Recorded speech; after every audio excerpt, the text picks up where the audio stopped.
apa kabar semuanya? Kakak harap kalian baik-baik aja ya. Sekarang kita mau mulai ibadah nih. Ada beberapa peraturan yang harus kalian ikuti. Peraturan pertama, kalian harus serius dalam ibadah. Seriusnya itu dengan cara duduk yang tegap, konsentrasi, dan jangan main-main. Yang kedua, kalian gak boleh sambil makan. Kalian gak boleh juga sambil nyemil, tahan dulu ya. Atau kalian boleh sarapan sebelum kalian beribadah.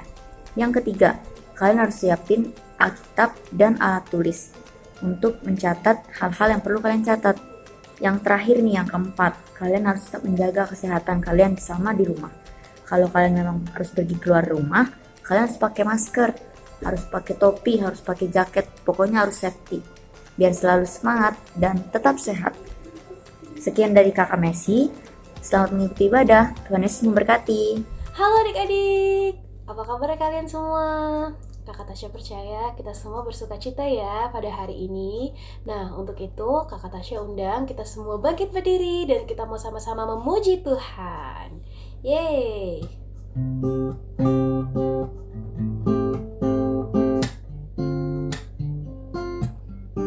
Sama-sama nyanyikan. Cuit-cuit tubidudam-dam, shalalala. Cuit-cuit tubidudam-dam,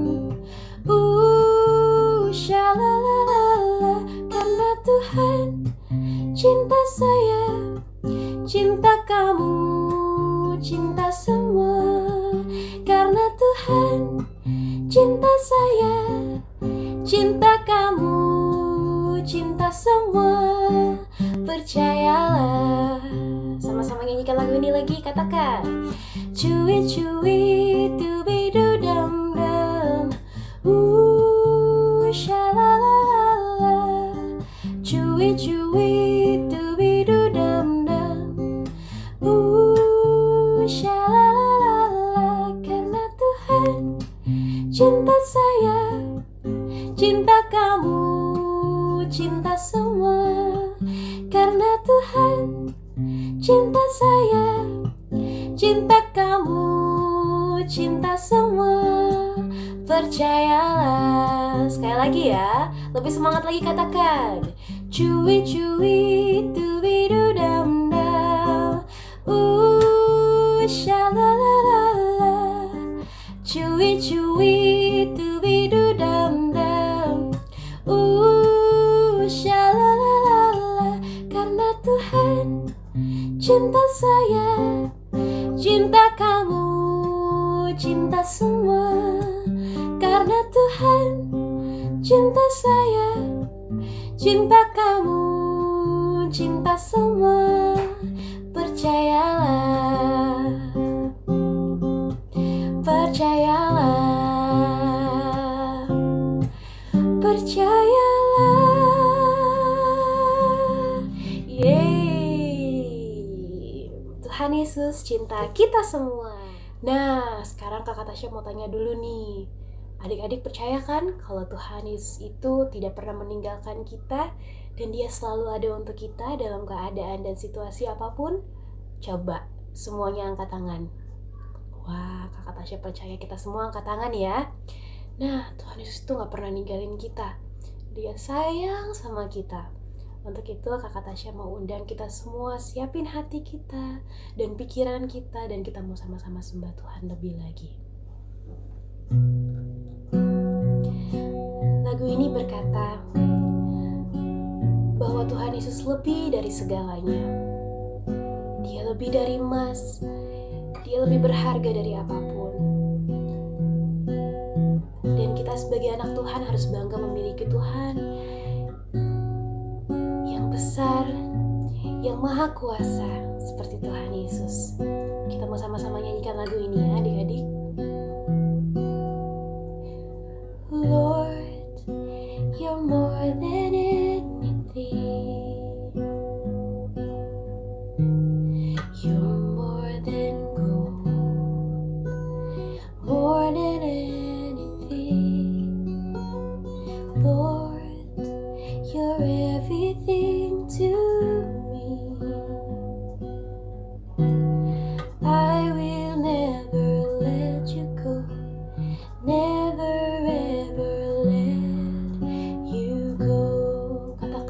love is higher.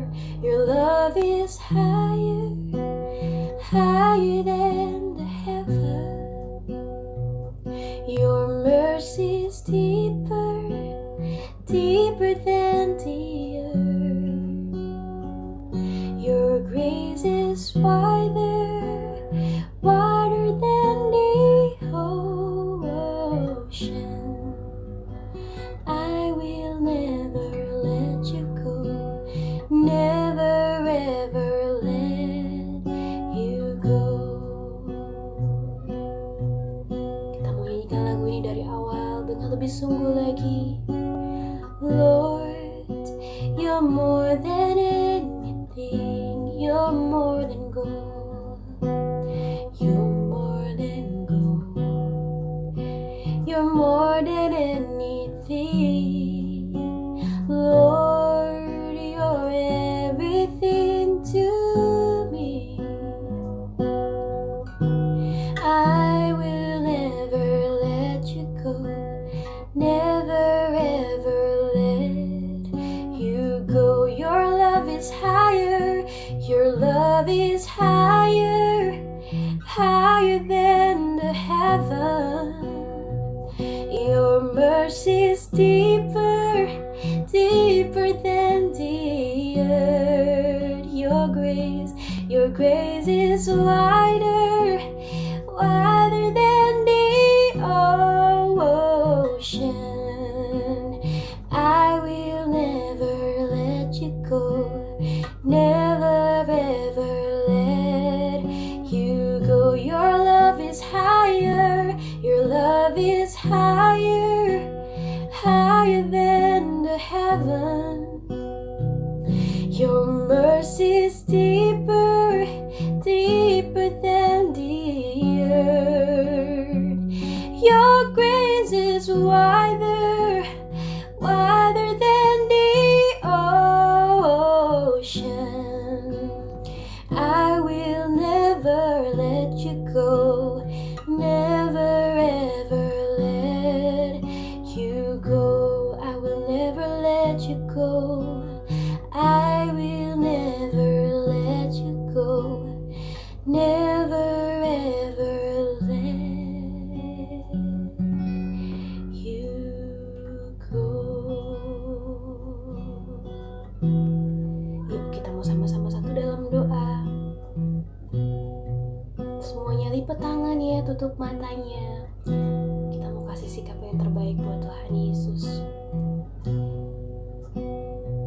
Bapa, kami percaya Engkau lebih dari apapun. Engkau segala-galanya untuk hidup kami. Kami mau menyenangkan hati-Mu lebih lagi, Tuhan. Kami sudah memuji dan membesarkan nama-Mu. Tiba saatnya kami akan mendengarkan firman-Mu. Berkati kami semua, Tuhan, agar kami bisa duduk diam dengan sikap yang taat dan penuh perhatian, mendengarkan firman-Mu dengan baik. Tuhan, Kau berkati hamba-Mu yang akan membawakan firman Tuhan.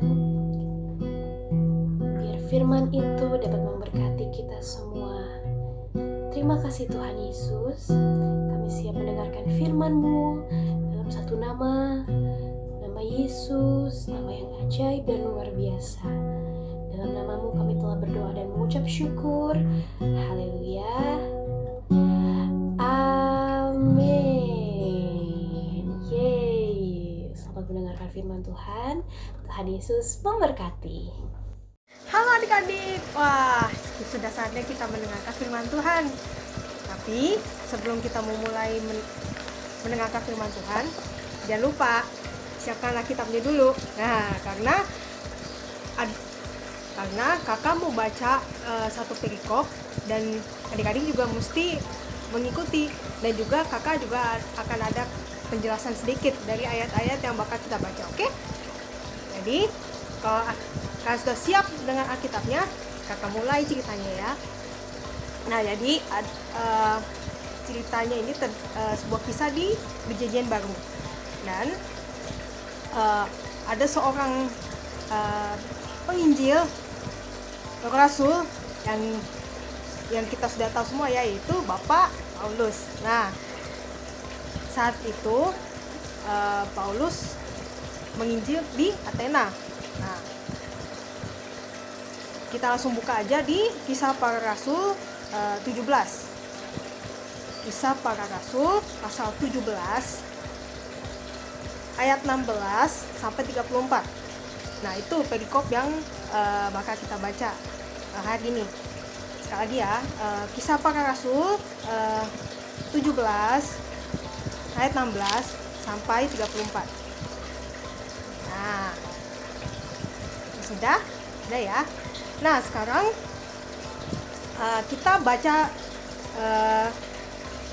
kita baca sama-sama ayat per ayat ya. Oke, kita mulai dari ayat yang ke-16. Oke, kakak baca perikopnya. Paulus di Athena, ayat 16. Sementara Paulus menantikan mereka di Athena, sangat sedih hatinya karena ia melihat bahwa kota itu penuh dengan patung-patung berhala. Wow. Jadi, ketika Paulus berada di Athena, dia melihat banyak sekali patung. Karena kita tahu ya, kalau orang Yunani saat itu punya kepercayaan menyembah banyak sekali dewa. Dewa matahari, ada dewa laut, atau yang kalian pernah dengar yang namanya dewa Zeus. Nah, itu banyak sekali dewa-dewa yang orang Yunani sembah. Makanya sampai banyak patung-patung yang mereka buat gitu. Makanya itu yang bikin Paulus tuh sedih banget. Karena Paulus percaya kalau Paulus itu menyembah satu Tuhan, yaitu Tuhan Yesus. Nah, kita lanjut ke ayat 17. Karena itu, di rumah ibadat, ia bertukar pikiran dengan orang-orang Yahudi dan orang-orang yang takut akan Allah. Dan di pasar setiap hari dengan orang-orang yang dijumpainya di situ. Dan juga beberapa ahli pikir dari golongan Epikuros dan Stoa bersoal jawab dengan dia. Dan ada yang berkata, apakah yang hendak dikatakan si peleter ini? Tetapi yang lain berkata, rupa-rupanya ia adalah pemberita ajaran dewa-dewa asing, sebab ia memberitakan Injil tentang Yesus dan tentang kebangkitannya. Wah, kakak berhenti sampai sini dulu. Nah, kakak kasih penjelasan dikit ya. Nah, jadi setelah Paulus melihat patung itu, Paulus langsung pergi ke rumah ibadat, pertama ngomong sama orang Yahudi, karena ada juga orang-orang Yahudi yang tinggal di Athena, dan juga orang-orang Yunani juga di situ. Nah, dua golongan ini, kalau ahli pikir maksudnya orang-orang yang punya pengetahuan, orang-orang berpengetahuan lah, orang-orang sekolah tinggi gitu. Jadi kalau istilah sekarang tuh mereka gelarnya doktor, gitu. Jadi S3 gitu ya. Nah, makanya, dan ada yang berkata, kita baca lagi ke ayat 18, ke ayat yang B ya. Apakah yang hendak dikatakan si peleter ini? Nah, kalau adik-adik bingung peleter itu apa? Peleter itu adalah orang yang sok tahu. Nah, jadi Bapak Paulus ini dianggap sama orang Yunani itu orang sok tahu. Padahal orang Paulus juga orang berpengetahuan loh. Nah, karena saat itu memang Paulus mengajarkan buat mereka tuh sesuatu yang baru, yaitu tentang Kristus kan. Nah, setelah itu kita lanjut nih ke ayat 19. Ayat 19. Lalu mereka membawanya menghadap sidang Areopagus dan mengatakan, bolehkah kami tahu ajaran baru mana yang kau ajarkan ini? Sebab engkau memperdengarkan kepada kami perkara yang aneh. Karena itu kami ingin tahu apakah arti semuanya itu. Ayat 21. Adapun orang-orang Athena dan orang-orang asing yang tinggal di situ tidak mempunyai waktu untuk sesuatu selain untuk mengatakan atau mendengar sesuatu yang baru. Nah, inilah keunikan dari orang-orang Yunani ya. Nah, karena mereka orang-orang yang berpengetahuan, jadi tuh mereka terbuka dengan sesuatu yang baru. Kalau mereka mengetahui atau mendengar sesuatu yang baru, mereka pelajari itu. Nah dari situ Bapak Paulus menggunakan kesempatan itu untuk memberitakan kabar baik pada orang-orang Athena saat itu. Nah, jadi kita langsung saja ya, lanjut ke ayat 22. Nah, dari sini Paulus dapat kesempatan untuk memberitahukan sesuatu. Dari ayat 22. Paulus pergi berdiri di atas Areopagus dan berkata, "Hai orang-orang Athena, aku lihat bahwa dalam segala hal kamu sangat beribadah kepada dewa-dewa." Ayat 23. "Sebab ketika aku berjalan-jalan di kotamu dan melihat-lihat barang-barang pujaanmu, aku menjumpai sebuah mezbah dengan tulisan kepada Allah yang tidak dikenal. Apa yang kamu sembah tanpa mengenalnya, itulah yang kuberitakan kepada kamu." Wow, oke, kakak belum sampai sini. Ada yang unik nih, ada yang menarik nih. Kepada Allah yang tidak dikenal. Wah. Coba adik-adik bisa lihat sendiri, ada sebuah patung yang dengan tulisan kepada Allah yang tidak dikenal. Wah, jadi di antara banyak patung dewa ada satu patung dengan tulisan itu. Jadi dari situ juga Paulus juga ingin memberitahu sesuatu, dan kepada Allah yang tidak dikenal ini kita tahu bahwa Tuhan Yesuslah itu adalah masuk Allah yang tidak dikenal. Dan inilah yang Paulus bilang selanjutnya. Kita baca ke 24, lanjut ya. Ayat 24. "Allah yang telah menjadikan bumi dan segala isinya, Ia yang adalah Tuhan atas langit dan bumi, tidak diam dalam kuil-kuil buatan tangan manusia." Ayat 25.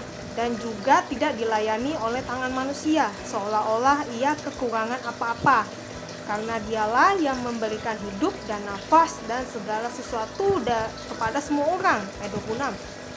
"Dari satu orang saja ia telah menjadikan semua bangsa dan umat manusia untuk mendiami seluruh muka bumi, dan ia telah menentukan musim-musim bagi mereka tanpa batas-batas kediaman mereka." 27. "Supaya mereka mencari Dia dan mudah-mudahan menjamah dan menemukan Dia, walaupun Ia tidak jauh dari kita masing-masing." Ayat 28. "Sebab di dalam Dia kita hidup, kita bergerak, kita ada, seperti yang telah juga dikatakan oleh pujangga-pujanggamu. Sebab kita ini dari keturunan Allah juga." Ayat 29. "Karena kita berasal dari keturunan Allah, kita tidak boleh berpikir bahwa keadaan ilahi sama seperti emas atau perak atau batu, ciptaan kesenian dan keahlian manusia." Ayat 30. "Dengan tidak memandang lagi zaman kebodohan, maka sekarang Allah memberitakan kepada manusia bahwa di mana-mana semua mereka harus bertobat." Ayat 31. "Karena Ia telah menetapkan suatu hari pada waktu mana Ia dengan adil akan menghakimi dunia oleh orang yang telah ditentukannya, sesudah Ia memberitakan kepada semua orang suatu bukti tentang hal itu dengan membangkitkan Dia dari antara orang mati." Nah, kakak berhenti sampai sini dulu. Nah, jadi ini yang Paulus beritakan kepada orang-orang yang berpengetahuan tinggi, atau mungkin istilahnya kalau orang filsafat ya, kalau adik-adik bisa tahu. Dan Paulus ini mengajarnya dengan cara yang berbeda dari ketika Paulus mengajar kepada memberitakan Injil kepada orang-orang sebangsanya atau bangsa Yahudi. Nah, jadi ini beda, makanya agak beda ya dengan cara menyampaikannya. Nah, makanya adik-adik kalau ada kerinduan untuk memberitakan Injil, atau mungkin adik-adik sedang mendengar saat ini yang mungkin belum mengenal dengan secara pribadi tentang Tuhan Yesus, jadi kita juga mesti tahu budayanya mereka, cara gaya hidupnya mereka tuh seperti apa, budaya mereka tuh seperti apa. Nah, itulah yang Bapak Paulus pakai. Nah, gitu. Jadi kita juga untuk memberitakan ini juga harus ada cara-cara tertentu untuk bisa memenangkan teman-teman yang lain gitu. Nah,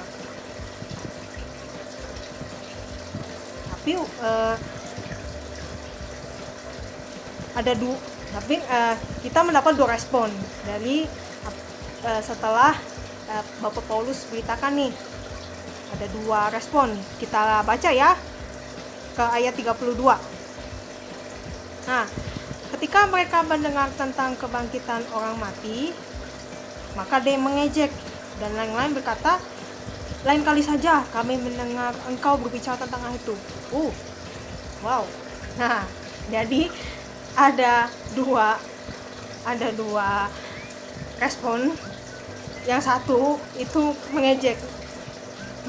mengejeknya ketika mereka mendengar tentang kebangkitan orang mati, karena gini, orang Yunani tidak percaya akan kebangkitan. Nah, makanya itulah yang membuat mereka rasa, ajaran apaan sih ini? Sia-sia aku dengar kayak kalau begini, ujung-ujungnya ya sudahlah, aku nggak mau denger lagi gitu. Nah, jadi ada penolakan terhadap Injil yang diberitakan oleh Paulus. Ya, ada juga yang lain kali saja kami dengar ya gitu. Nggak taunya dengan cara ya sopan gitu ya. Tapi bukan berarti pemberitaan Injil Paulus tuh gagal total, enggak. Kita baca lagi nih ayat 33. Lalu Paulus pergi meninggalkan mereka. Nah, tetapi ayat 34, tetapi beberapa orang dari laki-laki menggabungkan diri dengan dia menjadi percaya. Di antaranya ada Dionysius, anggota majelis Areopagus, dan seorang perempuan bernama Damaris, dan orang-orang lain bersama-sama dengan mereka. Wah, jadi apa yang diberitakan oleh Paulus tuh membuahkan hasil loh adik-adik. Nah, ada beberapa yang percaya loh. Salah satunya tuh anggota majelis Areopagus, itu orang pentingnya di sidang itu, jadi percaya loh. Wow, ini suatu pencapaian, meskipun cuma beberapa, tapi itu sudah merupakan hal yang luar biasa gitu. Puji Tuhan ya. Nah, jadi intinya mereka menerima pengajaran itu bukan dengan kepintaran. Kepintaran itu Tuhan yang kasih, tapi jangan jadikan itu sebagai halangan untuk kita percaya kepada Tuhan Yesus. Nah, jadi adik-adik tuh boleh belajar sebanyak mungkin, boleh sekolah setinggi mungkin, selama itu menjadi berkat orang lain, dan lebih luar biasanya lagi, nama Tuhan dipermuliakan. Wah, luar biasa.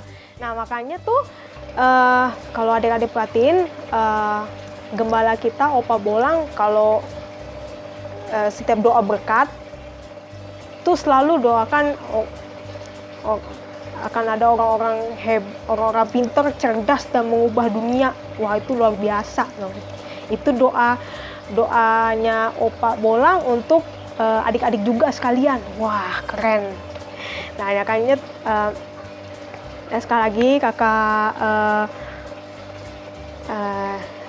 kasih tahu sekali lagi, kepintaran itu Tuhan yang kasih, tapi itu jangan jadi halangan untuk kalian percaya pada Kristus. Jadi untuk percaya sama Kristus tuh mulai dari sini, dari hati, dengan hati yang mau dan hati yang terbuka untuk mengenal Tuhan secara pribadi. Nah, oke, sebelum kakak tutup doa, mungkin adik-adik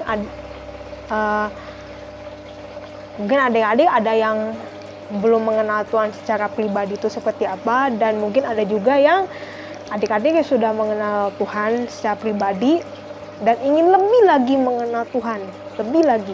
Nah, yuk kita satu dalam doa. Lipat tangannya, tutup matanya yuk.